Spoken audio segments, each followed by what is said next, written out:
नमस्कार मंडळी, आपण रासायनिक खत बंद करून काय सुरू केलंय ही बघा आता माझ्यासोबत.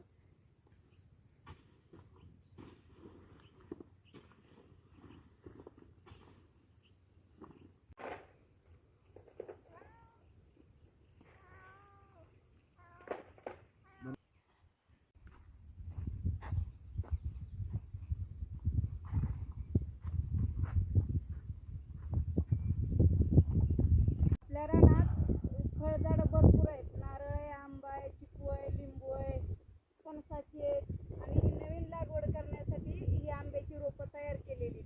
तर आपण ही जी एकत्रीची खतं आहेत ती पूर्ण बंद करून ही सगळी आपली गांडूळ खताचा वापर करणार आहेत सगळ्या फळझाडाला. आता आम्ही पूर्णपणे सेंद्रिय शेतीकडे वळणार आहेत आणि वळण्यासाठीच ही बेड आणलेत गांडूळ खत बनविण्यासाठी. तर आपल्याला एकही फळ आपल्याला एकत्रीच्या खतावर घ्यायचं नाही, पूर्ण गांडूळ खतावरचीच फळं घ्यायचे.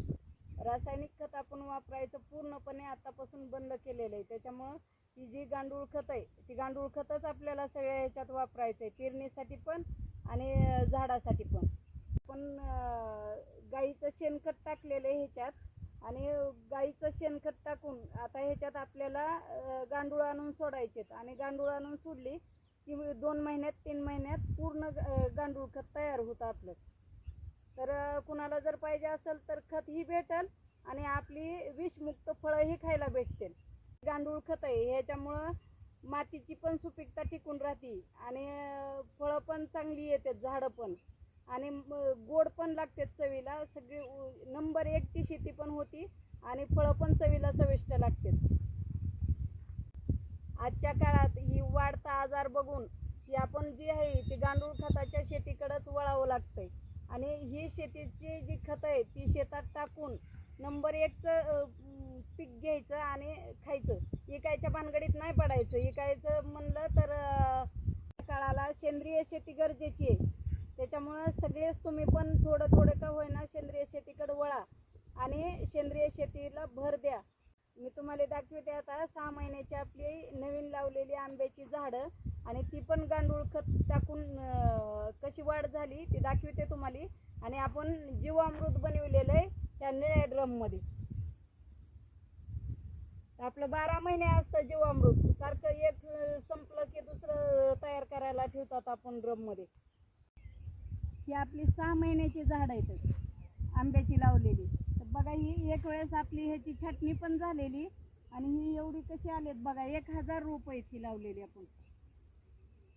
आणि पलीकड पण आपली जुनी चक्कूची आहेत, आंब्याची आहेत, फणसाची आहेत, नाशपतीची आहेत, लिंबाची आहेत.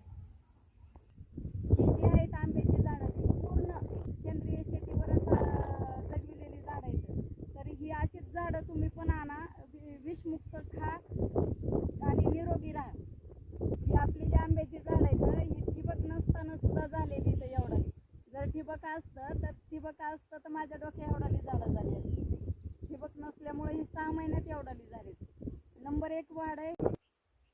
ही जी गांडूळ खताचं बेड आहे ती आपण नानाजी कृषी संजीवनी योजना यांच्याकडून घेतलेलं आहेत आपण.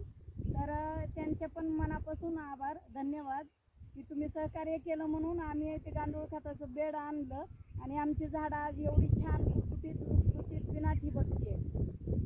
पुन्हा एकदा महाराष्ट्र शासनाचे धन्यवाद, मनापासून आभार. तुम्ही सहकार्य